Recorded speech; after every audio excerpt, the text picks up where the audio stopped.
Hello friends, welcome to Sri kids TV. பாட்டி சொல்லும் கதைகள், அதுல தன்னம்பிக்கை கதையை இன்னைக்கு பார்க்கலாம். அழகான காலை பொழுதுல பூஞ்சோலை கிராமத்துல சிவகாமி பாட்டி நடந்து போயிட்டு இருந்தாங்களாம். தூரத்துல அவங்களோட பேத்தி ராதாவும் ராமுவும் பேசிட்டு இருந்தாங்களாம். ராதா சொன்னாலாம், ராமு, நீயும் எங்களோட பேச்சு போட்டியில கலந்துக்கைய அப்படின்னு சொன்னாலாம். அதை கேட்ட ராமுவோ, வேணா ராதா, எனக்கு ரொம்ப பயமா இருக்கு. நான் தப்பா எதனா பேசிட்டா எல்லாரும் என்னை பார்த்து சிரிப்பாங்க அப்படின்னு சொன்னானா. அதை கேட்ட ராதாவோ ஏதோ சொல்ல வர அந்த நேரம் சிவகாம பாட்டி அங்க வந்தாங்களாம். குழந்தைங்களா, என்ன பேசிட்டு இருக்கீங்க அப்படின்னு கேட்டாங்களாம் பாட்டி. ராதாவும் ராமுவும் பள்ளியில நடக்க போற பேச்சு போட்டியை பத்தி பாட்டி கிட்ட சொன்னாங்களாம். நான் கலந்துக்கலன்றதையும் சொன்னானா ராமு. அதை கேட்ட பாட்டி ஒன்னும் சொல்லாம அங்க இருக்கிற வீட்டுக்கு கூட்டிட்டு போனாங்களாம். ராமு, நீ சொல்றத கேட்கும் போது எனக்கு அந்த முயலோட கதை தான்ப்பா ஞாபகத்துக்கு வருது அப்படின்னு சொன்னாங்களாம் பாட்டி. அதை கேட்ட ராமு, என்ன கதை பாட்டி, சொல்லுங்க, நான் கேட்கணும் அப்படின்னு சொன்னானா. ராதாவும், பாட்டி பாட்டி எனக்கும் சொல்லுங்க அந்த கதைய அப்படின்னு சொன்னானா.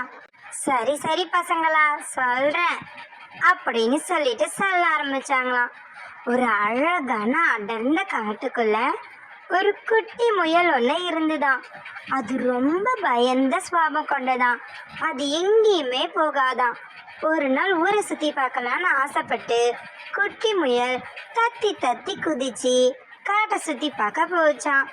ஒரு பக்கத்துல முயலை பார்த்த வேடன் அம்பு எய்ய ஆரம்பிச்சானா. அதை பார்த்த முயலு பயந்துகிட்டு அங்கிருந்து ஓடி வந்துச்சான். அதுக்கப்புறம் வேறொரு பக்கமா போச்சான் முயல் குட்டி.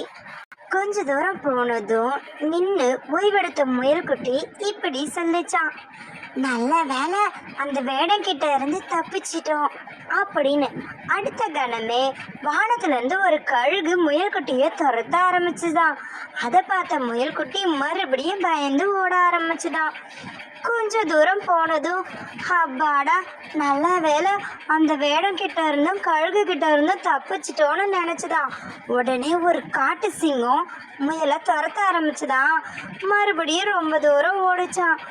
அப்பா, இருட்டிடுச்சு, இதுக்கப்புறம் நமக்கு பிரச்சனையே வராது அப்படின்னு நினச்சி ஒரு இடத்துல ஓய்வெடுக்க உட்காந்துதான் முயல். அந்த நேரம் ஒரு பெரிய கருநாக பாம்பு முயலை துரத்த ஆரம்பிச்சிருச்சான். என்னடா வாழ்க்கைன்னு அங்கிருந்து ஓடி போன முயல் குட்டி ஒரு குளத்துக்கு போச்சான். என்னடா வாழ்க்கை, எங்கே போனாலும் யாருன்னா நம்மளை கொல்ல பார்க்குறாங்க, இதுக்கு பேசாமல் நம்மளே தற்கொலை செஞ்சுக்கலாமே அப்படின்னு நினச்ச முயலோ அங்கே இருக்கிற குளத்துல விழுந்து சாகலான்னு முடிவு பண்ணி ஒரு அடி முன்னாடி போய் குளத்துல குதிக்க போச்சான். அந்த நேரம் பார்த்து முயலை பார்த்து பயந்த குளத்து தவளைங்க பொதுக்கு பொதுக்கு பொதுக்குன்னு தண்ணிக்குள்ள குதிச்சுதான். அதை பார்த்த முயல் நினைச்சுதான், அடடா, நம்மளை பார்த்து பயப்படுறவங்களும் இந்த உலகத்துல இருக்காங்களே, நம்ம தான் எல்லாரையும் பார்த்து பயப்படுறோம்னு நம்ம நினைச்சோம். ஆனா எந்த தீங்கும் செய்யாத நம்மளை பார்த்தும் பயப்படுறாங்க.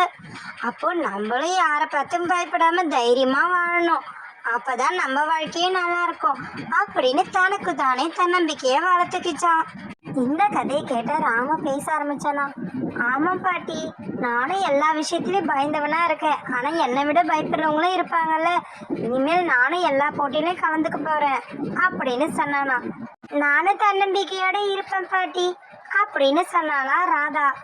பாட்டியோ, ரொம்ப சந்தோஷம் பசங்களா அப்படின்னு சொன்னாங்களாம். அதை கேட்ட ராமு, ராதா, நானும் பேச்சு போட்டியில கலந்துக்கிறேன் அப்படின்னு சொன்னானா. சரி ராமு, நம்ம 2 பேருமே கலந்துக்கலாம் அப்படின்னு சொன்னாலா ராதா.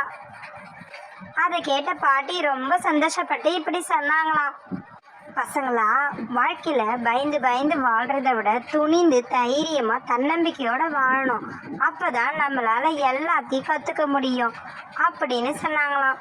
பாட்டி எடுத்து சொன்னதை புரிஞ்சுக்கிட்ட ராமுவும் ராதாவும் அதுக்கப்புறம் அவங்களுக்குள்ள இந்த தன்னம்பிக்கையை வளர்த்துக்கிட்டாங்களாம். தேங்க்ஸ் ஃபார் வாட்சிங் our channel. Like, share and subscribers.